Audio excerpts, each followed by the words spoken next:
Buenas tardes, soy la licenciada Susana Rasinski, psicóloga, psicopedagoga, psicoanalista.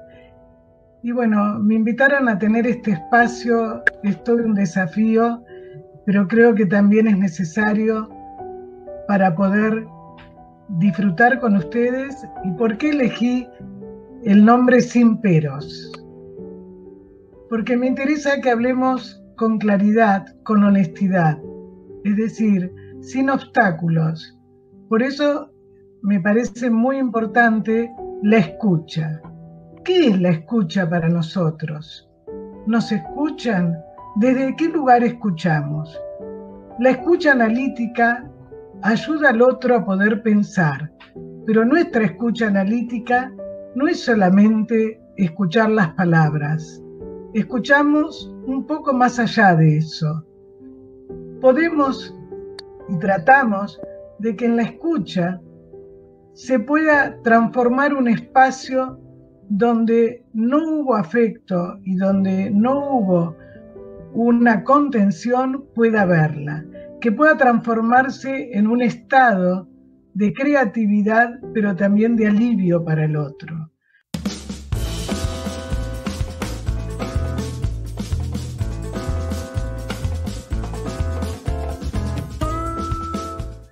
Desde agosto 2020, un nuevo programa streaming ingresó a las redes sociales, haciendo un paréntesis de reflexión y charla sobre distintos temas de actualidad, compartiendo puntos de vista con los profesionales desde una opinión crítica para una sociedad mejor, con la conducción de la licenciada Susana Rasinski, que agradece a todos los invitados y especialmente a la audiencia que disfrutan de Sin Peros. Muchísimas gracias por acompañarnos. Uno no tiene que tener todo estrictamente preparado. Cuando hay una buena disposición, todo sale bien.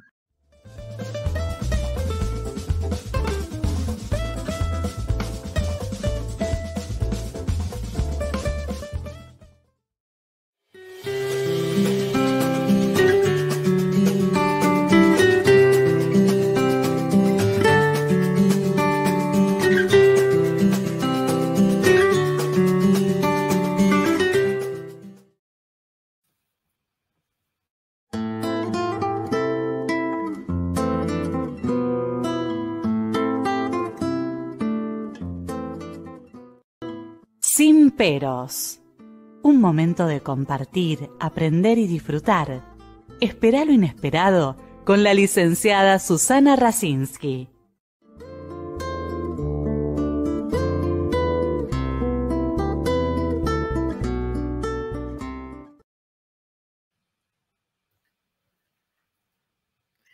Muy buenas noches. Hoy es un día muy especial porque comenzamos la 4ª temporada de este programa que realmente no pensaba en que lo iba a poder hacer, y no se puede hacer si no es un equipo, como es con el productor, como es el publicista y como son todos los entrevistados y la audiencia que me viene acompañando con su compromiso en la participación del programa y luego en mensajes. Realmente para mí es una satisfacción porque sigo aprendiendo y además sigo disfrutando del entre, de lo que formamos entre todos. Y hoy además tengo el gusto de reencontrarme con un colega con el cual era profesor en la Facultad de Psicología de la Universidad de Mar del Plata, profesor titular, con el cual compartí varios años en la cátedra de psicopatología, y realmente después de mucho tiempo nos volvemos a encontrar. Bienvenido, doctor Carlos Bispo.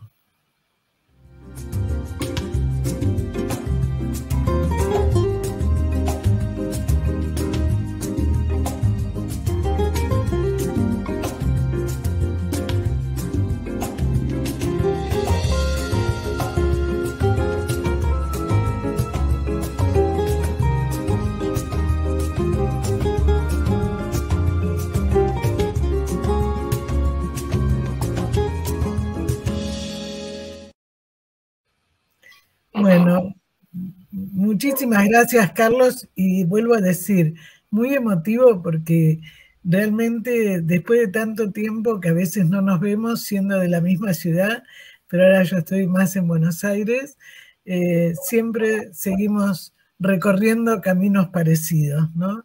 Así que un placer y gracias por estar. Sí, bueno, sí, han pasado unos cuantos años y eso ha dejado buenas impresiones y satisfacción muy grande para este reencuentro. Sí, además, hoy nos convoca un tema que Carlos escribió un libro. ¿Querés comentarlo? Son temas que nos hacen a la realidad tan grave que estamos viviendo, ¿no? Del pensamiento creativo versus fanatismo. Pero comentanos cómo surgió este libro.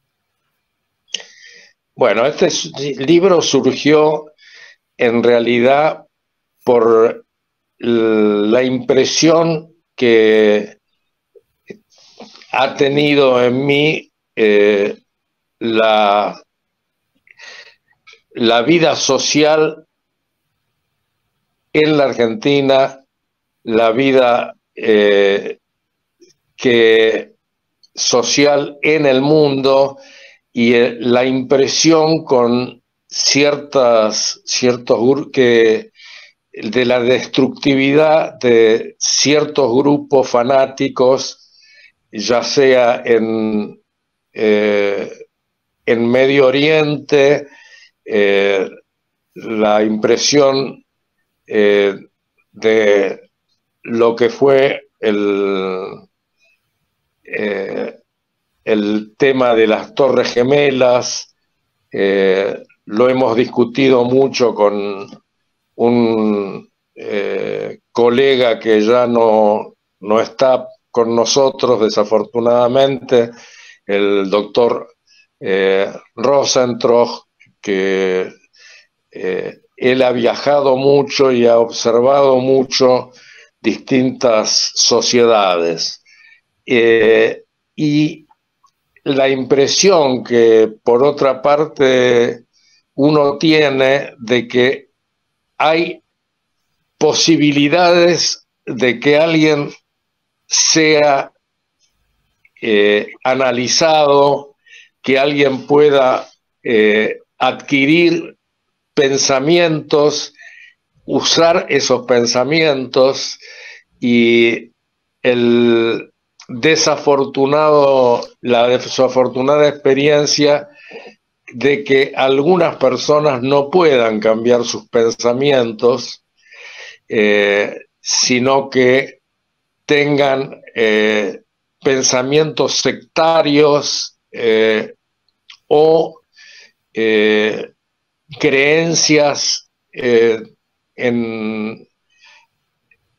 que modifican totalmente su vida, ¿no? Desde lo que es desde el uso de la toga a otras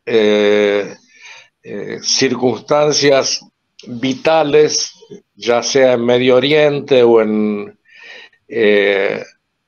y también, desafortunadamente, en nuestro país hay mucho sectarismo, ¿no? Digamos, ese sectarismo o esa forma fanática del pensamiento había llamado mucho mi atención. Además, bueno, vos sabés que yo he estudiado el pensamiento de Bion, y que ese pensamiento de Bion lo pude estudiar y desarrollar con un gran supervisor que fue el doctor Darío Sor, que ya no nos acompaña tampoco, y Darío había escrito varios libros, pero escribió junto con una gran amiga mía, Rosa. ¿Cómo? Rosa. Sí, María Rosa Zenet de Gazzano, había escrito un libro que se llama justamente Fanatismo. Ese último libro fue también para mí muy inspirador, y en realidad lo que yo intenté es, no fue desarrollar todo lo que es el libro realmente muestra, sino estudiar en qué medida el fanatismo había sido comprendido y estudiado por los psicopatólogos en otros momentos, en otras épocas, en otros lugares, y cómo había sido, nunca había sido ubicado el fanatismo dentro de la enfermedad mental. Pero la enfermedad mental, si bien no podemos establecer en este momento en uno de esos DSM o CA-10 la patología del fanatismo, sí, el fanatismo es un trastorno mental.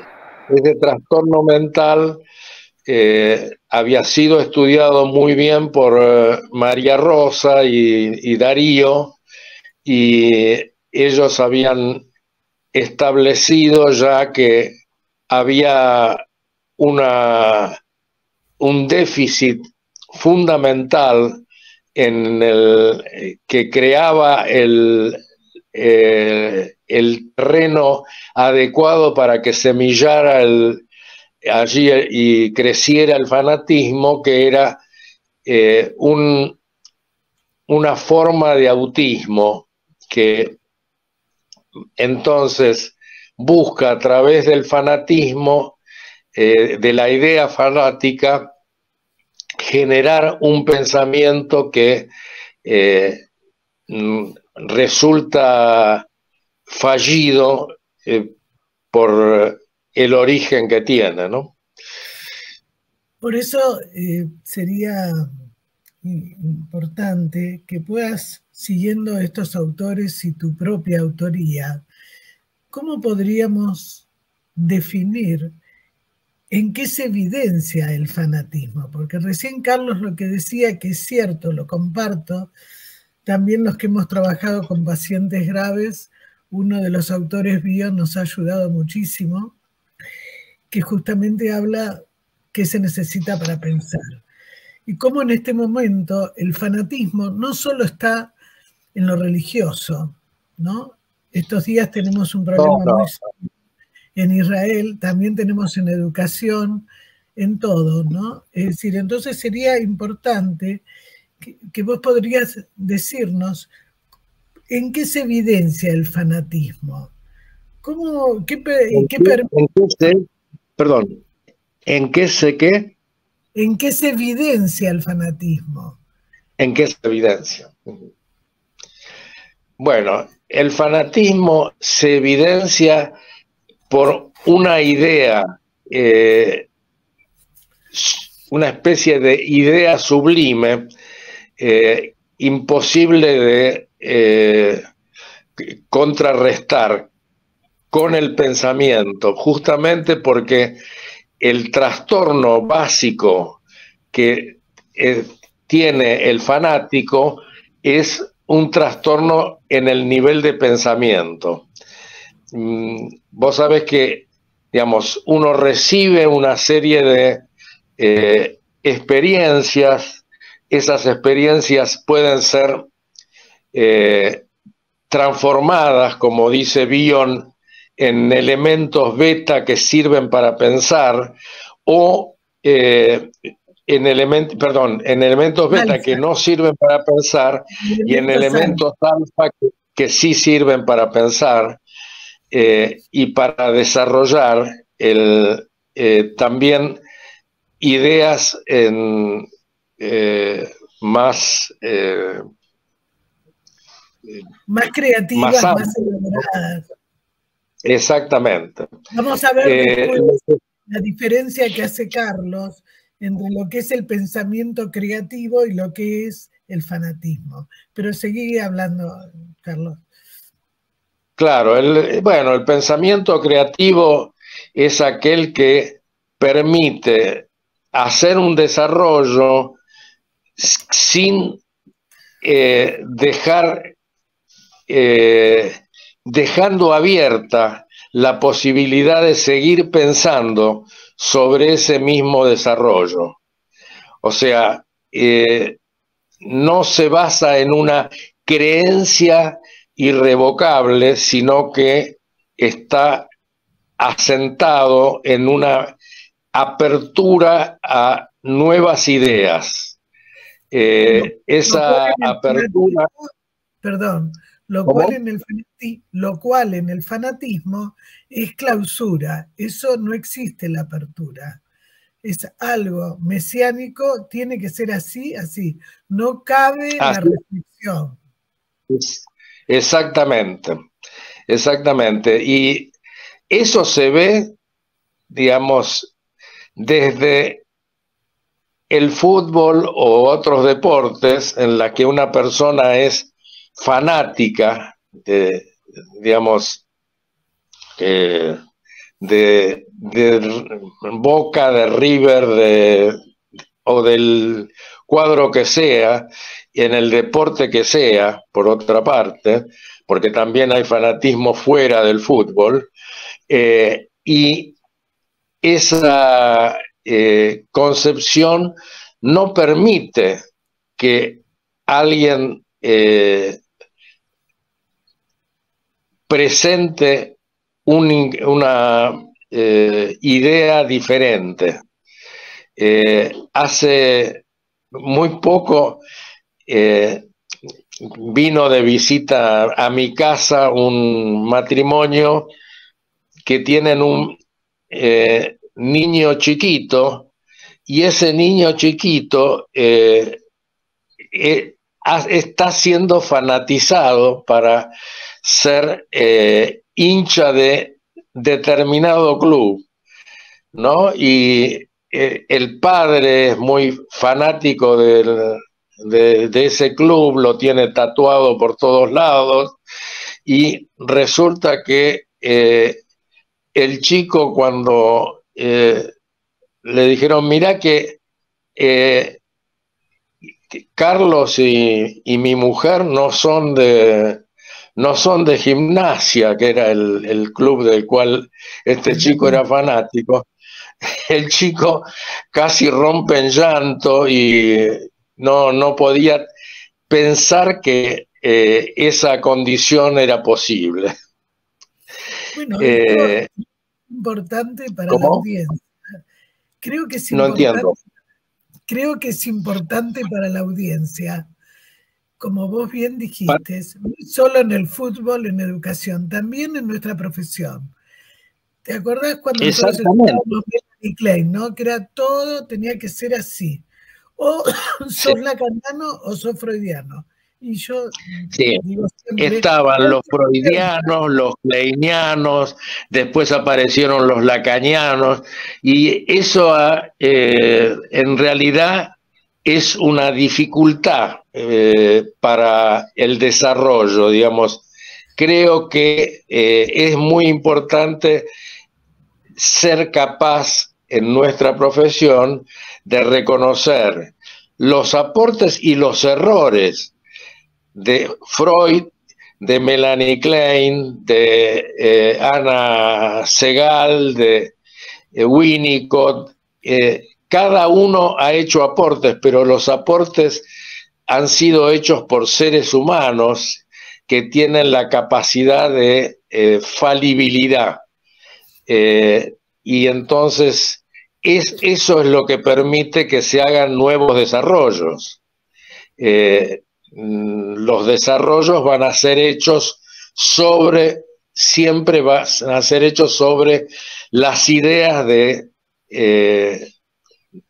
algún maestro. Pero vos espero que vos dijiste espero algo que en mi actividad yo no haya sido con vos un fanatizador. No, yo creo que hay una... Yo me acuerdo cuando empecé a trabajar, me decían, vos tenés que decir así, ¿no? En la supervisión, y yo no lo sentía. Entonces yo dije, no, yo voy a expresar lo que percibo, la intuición, que en nuestro trabajo es tan importante. Y en la vida, ¿no? Porque esto también Bion lo desarrolla. Pero creo que vos dijiste también un punto muy importante, ¿no? Cómo se está ideologizando, fanatizando más que ideologizando a los niños, porque son más vulnerables. Entonces, como si la palabra del padre es la que supuestamente nuestros padres, los profesores, es la palabra elegida, entonces frente a mayor inseguridad y más vulnerabilidad, aparece más el fanatismo. Entonces esto pasa en todos los aspectos, ¿no? Por eso es tan grave, porque cuando se hace una narración nada más, y cuando uno pregunta, pero a ver, la otra parte de la historia, ¿cuál es? La otra parte, ¿viste? Cuando hablamos de Bion y de otros autores, pero el otro día con Renato, y también con una filósofa, Alejandra Tortorelli, que va a estar en el programa también, hablábamos que se ve un aspecto, pero hay otro que no vemos. Entonces, en estas personas que se vuelven fanáticas, vos diste también otro aspecto importante, Carlos, que es que nunca se había visto en los cuadros de psicopatología, qué aspectos patológicos se pueden detectar, como para poder ver que va a poder ser un fanático y se puede convertir en un psicópata, se puede convertir en una persona peligrosa, porque no va a tolerar la diferencia, que es otro aspecto que vos dijiste, la importancia de la alteridad para poder crecer y poder desarrollarse. Claro, es así. Desafortunadamente, eso se observa generalmente en un nivel de conocimientos. O sea, cuando alguien alcanza un nivel de conocimientos mínimos, suele desarrollar con más facilidad, en la medida en que es poco desarrollado en su pensamiento y poco desarrollado su educación, se tienden a pensamiento fanático. O sea, a ese poco que tienen lo consideran la verdad inmutable. En general, la posibilidad es que de desarrollo del pensamiento creativo está justamente en el nivel educativo, en el cual nos enseñen a pensar, les enseñen a los niños a pensar y no a tener una idea fija acerca de lo que está bien y lo que está mal, y lo que es bueno y lo que es malo, ¿no? Eso es desafortunadamente lo que ocurre cuando se desarrolla el fanatismo. Me hiciste recordar, bueno, en el programa siempre nos pasa la asociación libre, ¿no? Que vamos pensando ambos, y la audiencia.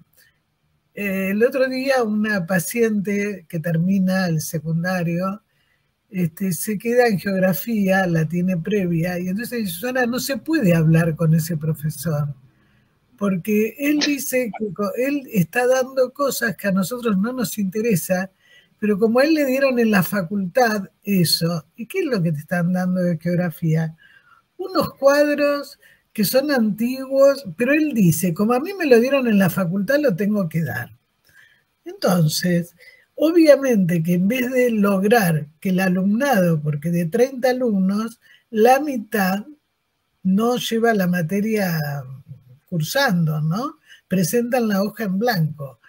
Entonces, eso está mostrando algo, aparte de que los chicos pueden no estudiar, les cuesta muchísimo comprender los textos, etcétera, etcétera. Pero esa actitud es imposible hablar, dice el adolescente, ¿no? O sea, ese cierre hace que en esta persona, como en otros, odie la geografía, no tenga ganas, pero además, si en la historia del paciente tampoco pudo tener una apertura en su familia, es muy difícil, porque la persona fanática cree que al que sigue lo deja pensar. No, tiene que repetir lo que dijeron, lo que dicen que tiene que ser, ¿no? Entonces esto también, incluso con algunas terapias que son fanáticas, ¿no? Donde siguen diciendo lo que hay que hacer, no lo que sentimos. Porque acá en el fanatismo, ¿qué pasa con la parte afectiva? Por eso me parece importante que señales cuáles son los aspectos psicopatológicos, ¿no? Digamos, del fanático. Bueno, los aspectos psicopatológicos del fanático, en realidad, en el libro yo detallo justamente cómo habían sido estudiados ya en viejos textos. Por ejemplo, Kurt Schneider, en su estudio de las personalidades psicopáticas, estudia el fanatismo, pero sin darle una entidad determinada. Y eso es lo que en alguna medida sería muy interesante poder desarrollar. No creo que esté en mis posibilidades, pero sí es una cosa que se puede llegar a desarrollar, en qué manera y qué características determinan el fanatismo como diagnóstico, y poder primero estudiarlo desde el punto de vista diagnóstico, pero también estudiarlo desde el punto de vista terapéutico, o sea, en qué forma uno puede hacer que alguien deje de ser fanático, que pueda tolerar la convivencia con alguien que es que siendo de Boca es convivir con alguien de River, digamos, sin que eso signifique tener que agredirlo o burlarse de él o situaciones parecidas. Eso generalmente aparece en los que se llaman memes de las posteriores a los partidos, cuando juegan Boca y River, que son los típicamente planteados como oponentes fanáticos, ¿no? De todas maneras, mi intención fue plantear, por eso se llama así, pensamiento crítico versus fanatismo, y plantear esa oposición para mostrar que los primeros escarceos dentro de lo que sería una adecuada delimitación psicopatológica, ¿no? Pero bueno, eso es trabajo que quedará para las generaciones próximas. Y siguiendo un poco, digamos, vos dijiste algunos aspectos de la persona que no puede tolerar una diferencia con el otro, que no puede aceptar, digamos, una idea diferente. Pero ¿qué, digamos, qué lugar ocupa la mentira en el funcionamiento fanático? Bueno, pero en realidad un fanático te diría que nada de aquello en lo que él cree es mentira, y que si al equipo de él, como le pasó a River, se fue a la B, resulta que eso es porque fue un plan de gente, de malas personas que intentaron desacreditar al equipo. Y la mentira es un acompañante del pensamiento fanático. O sea, se miente para mantener las ideas dentro de las reglas que establece el ideal fanático. Por eso es muy importante que de niños la familia que lo cría no mienta y no tolere la mentira en los chicos, porque los chicos es usual que a veces mienten en los juegos.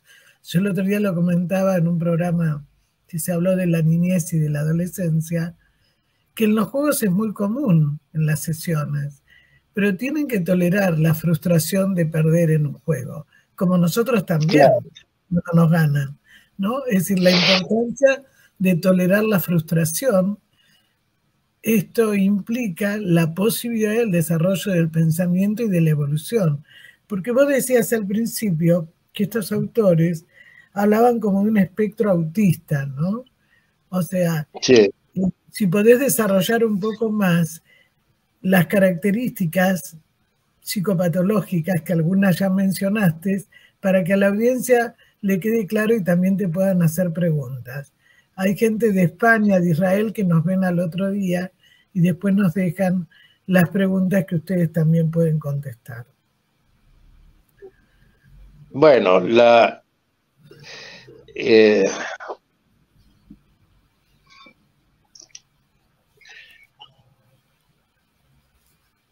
posibilidad de el desarrollo autista tiene como antecedente, por supuesto, el vínculo materno-filial. Al decir materno-filial, es una mamá pero con un papá.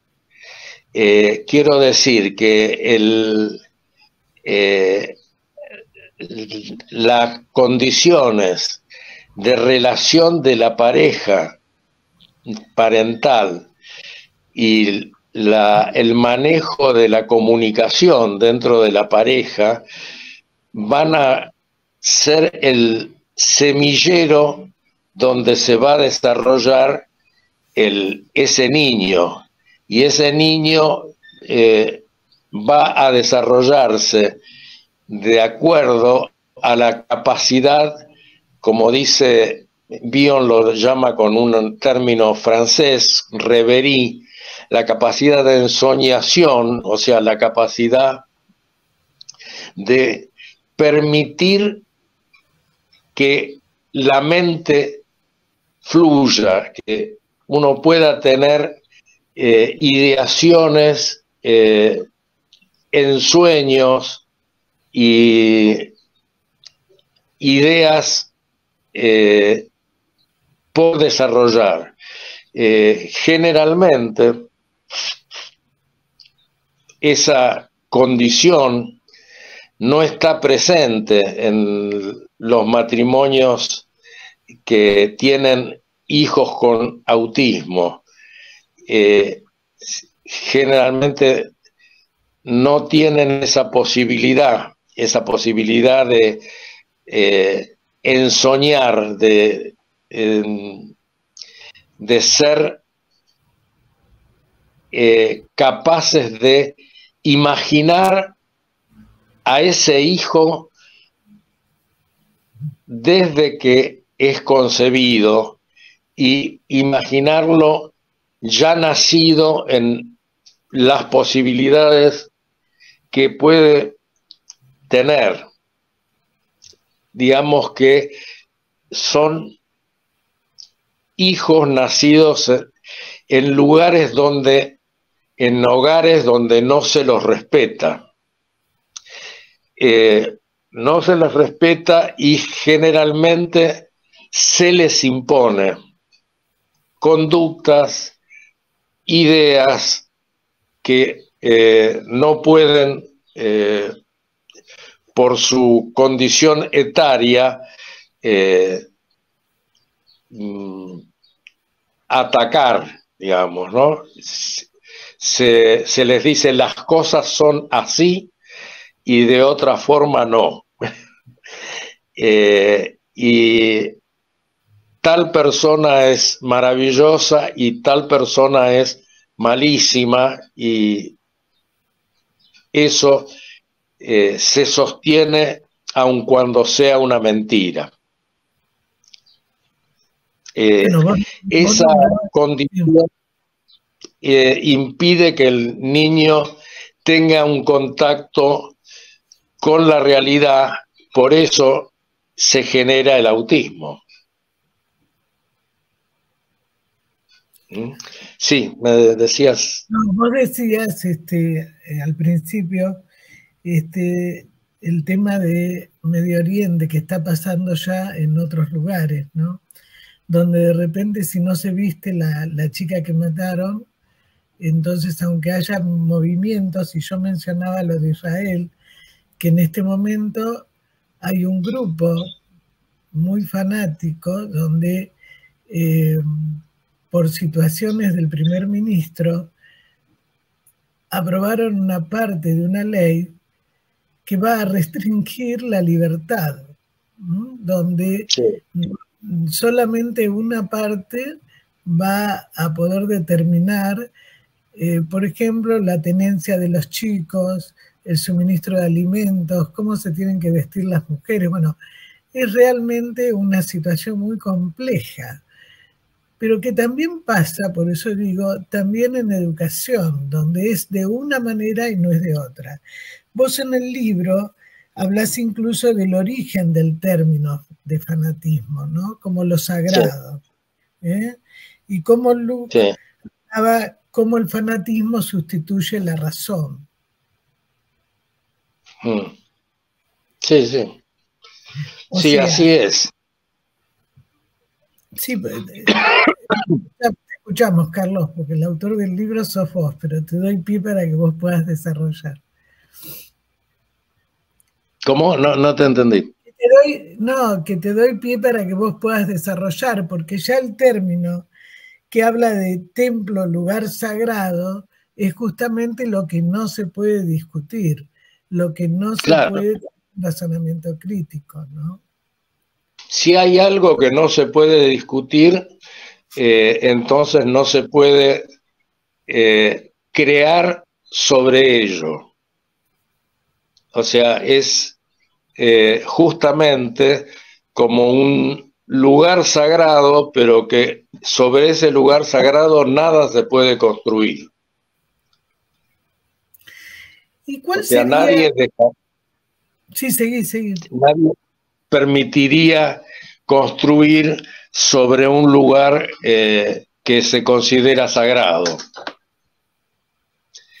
¿no?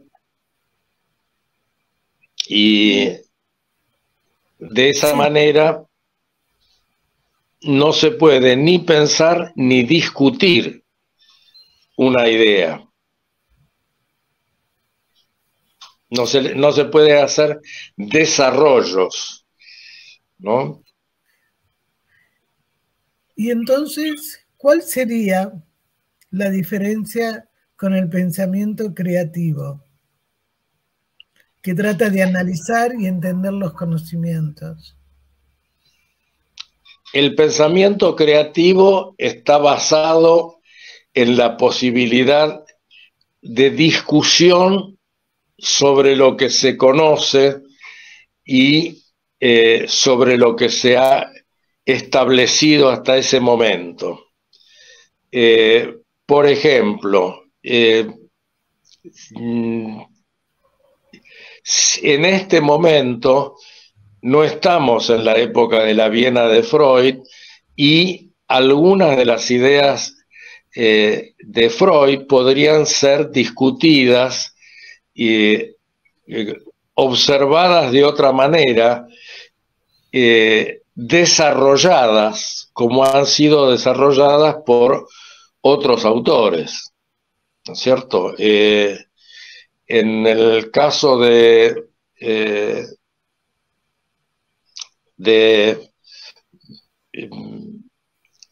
Melanie Klein, por ejemplo, tiene libros que se llaman justamente desarrollos, ¿no? El término desarrollo en general es un término que dice, me permito desde acá, desde esto que dice fulano de tal, pensar tal y tal otra cosa. Sí, lo mismo Green como otros autores, ¿no? Cuando nosotros nos damos cuenta que un paciente, el otro día me pasó en una reunión con Perú, que venía el paciente con el diagnóstico de depresión. Yo dije, cuando vienen con un rótulo así, no nos olvidemos, en el caso de la paciente, era una persona que era brillante en la facultad. Entonces tenía otros aspectos aparte de lo depresivo. Y es importante esto, ¿no?, de que no rotulemos. Entonces justamente recuerdo el libro de Melanie Klein, uno de tapas rojas, que era el de desarrollo justamente, ¿no? Y cómo seguimos nosotros con la pandemia, también tuvimos que aprender que el paciente nos preguntaba, ¿se te murió alguien? ¿Cómo estás? ¿Tuviste COVID?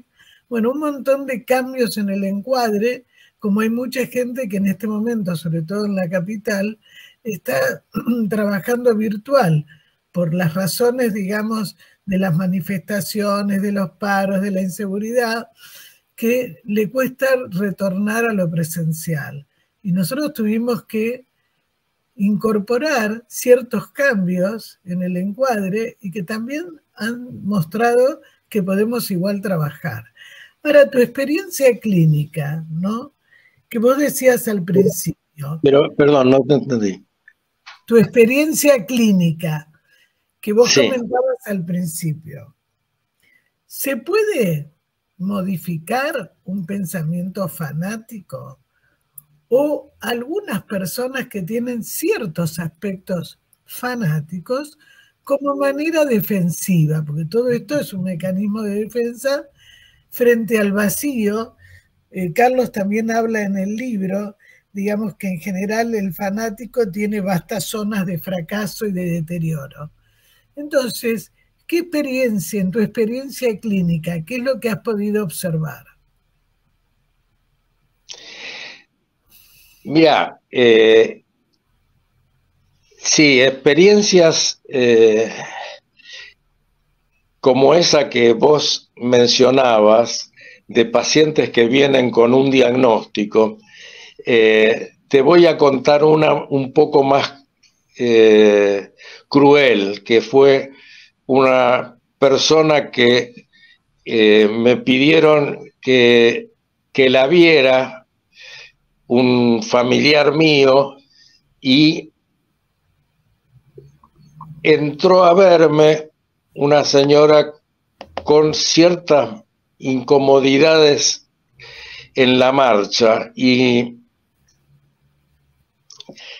estaba en tratamiento con una psiquiatra y con psicofármacos e incluso creo que le daba flores de Bach o algo parecido.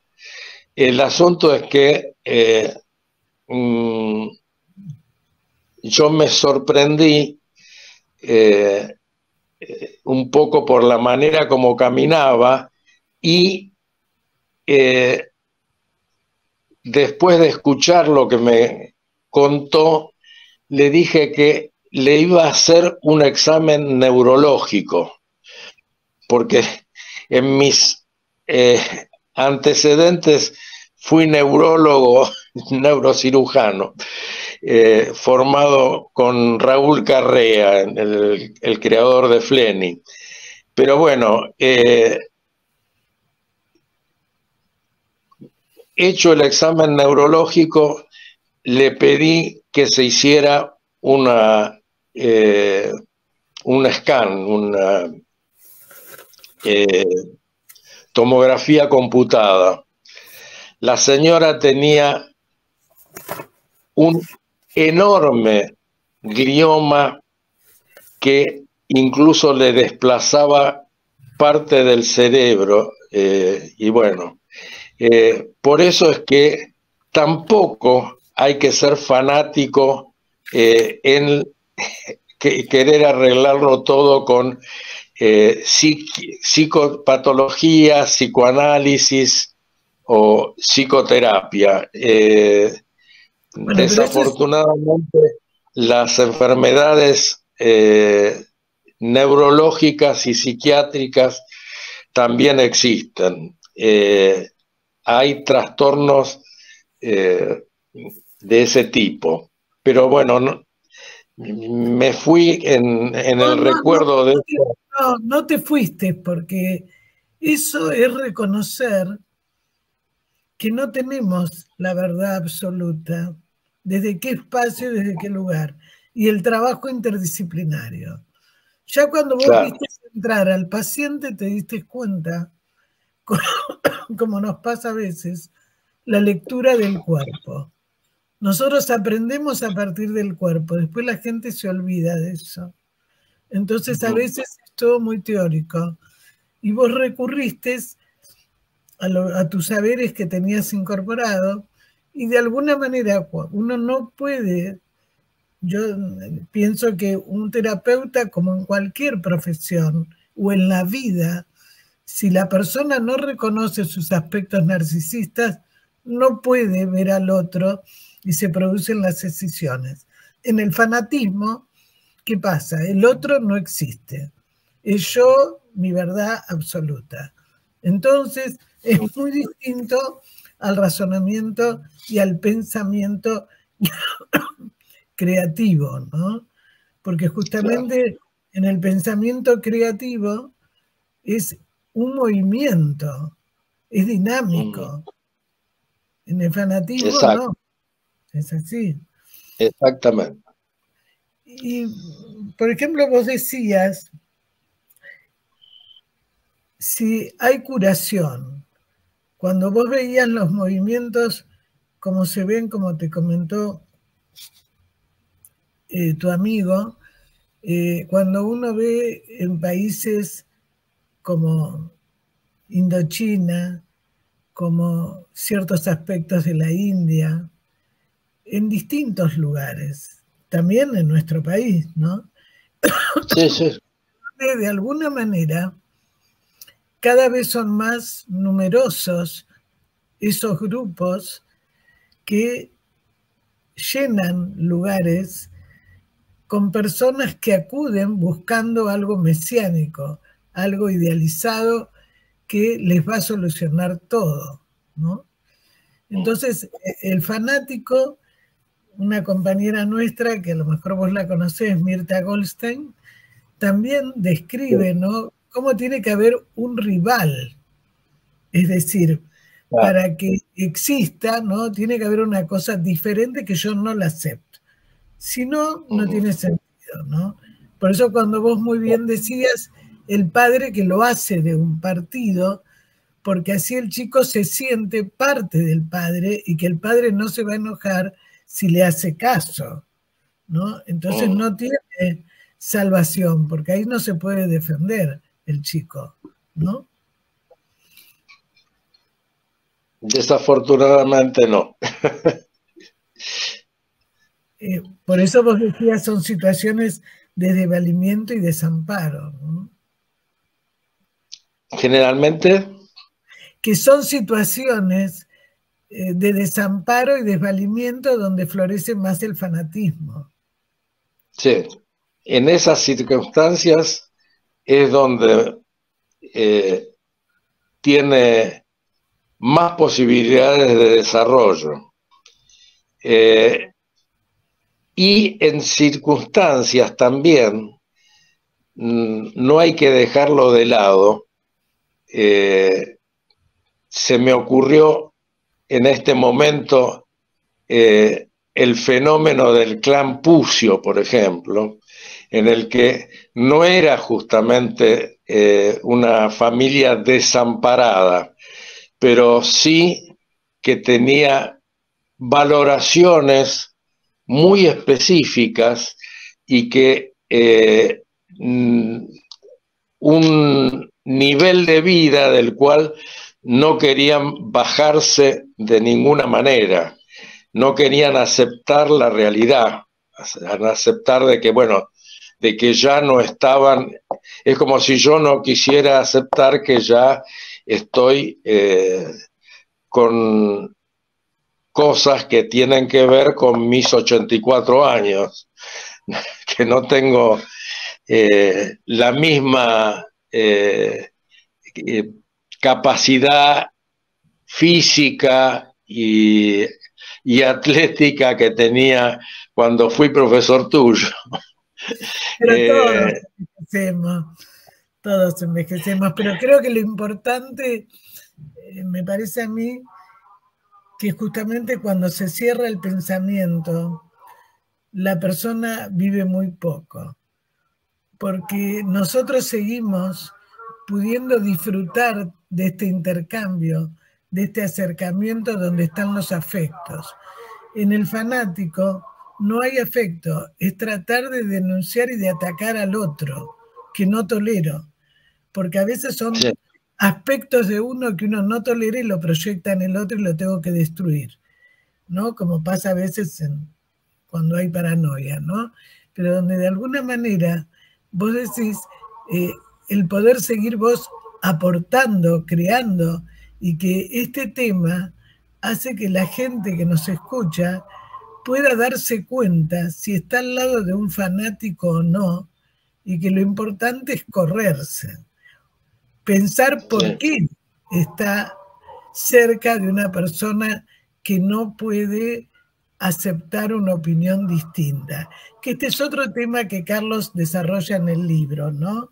Sí, generalmente favorece que se junten con personas muy débiles porque les ofrecen una pseudo seguridad a través de la idea fanática. O sea, la idea fanática tiene como una función de atracción sobre aquellos que son muy débiles para poder pensar o que tienen algún inconveniente en su pensamiento, ¿no? Entonces, en ese caso, se aferran al fanático y a la idea fanática porque les da un mínimo de seguridad.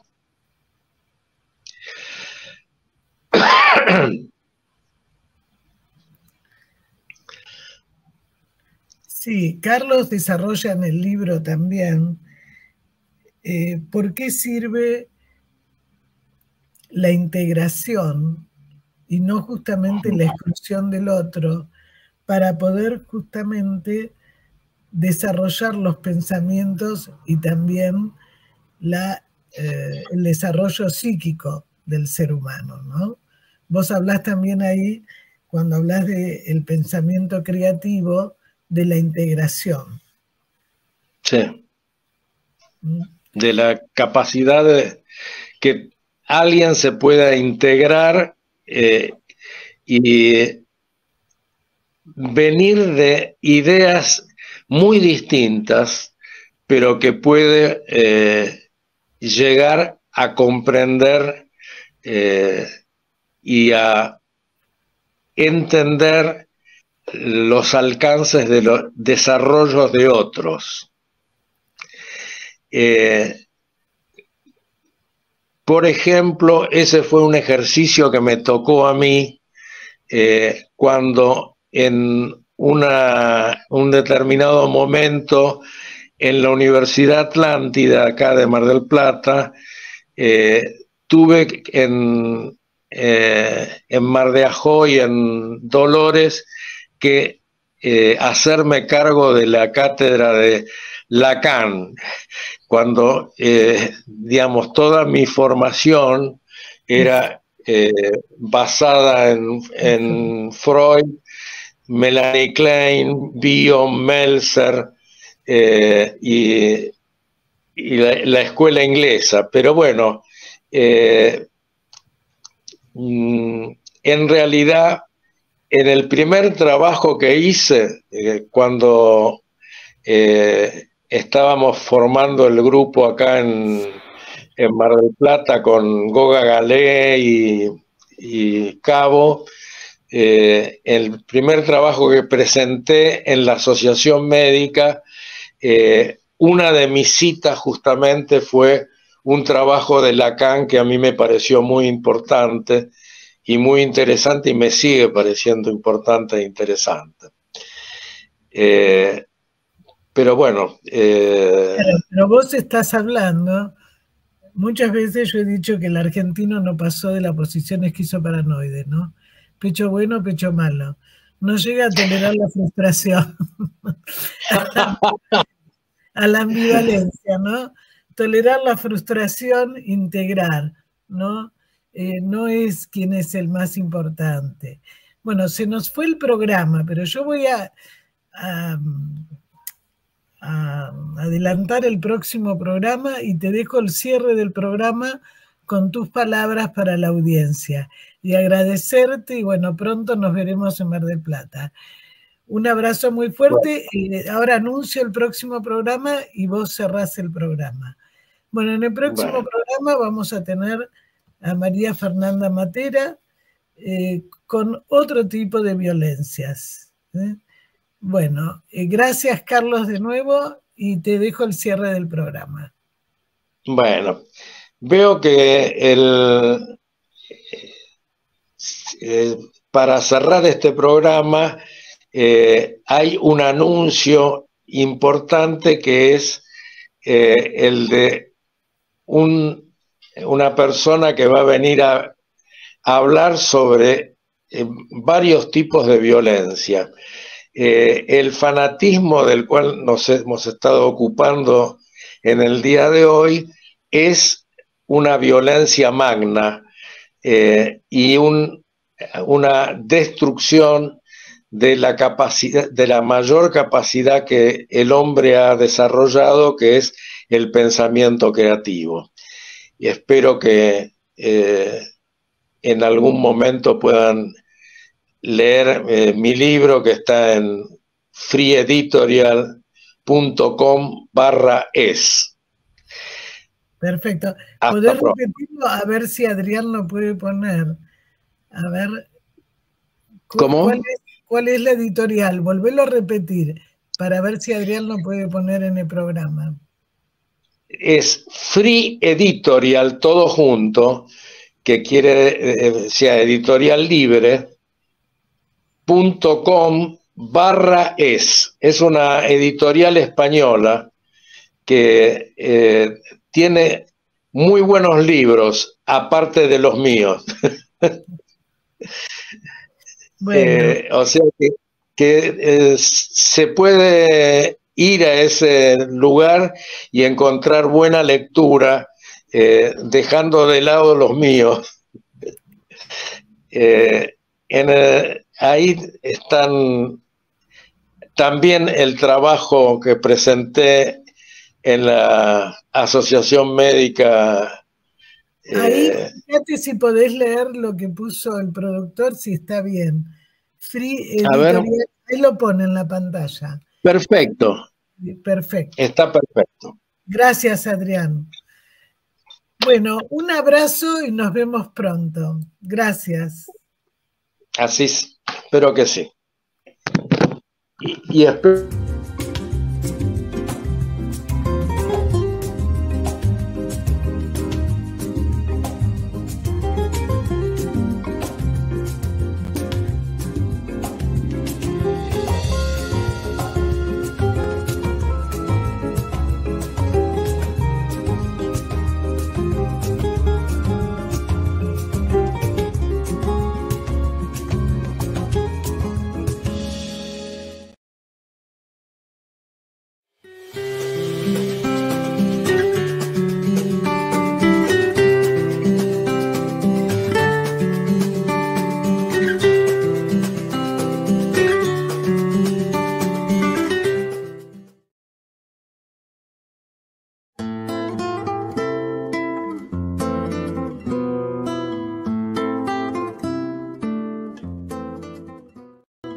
Sin peros. Un momento de compartir, aprender y disfrutar. Espera lo inesperado con la licenciada Susana Rasinski.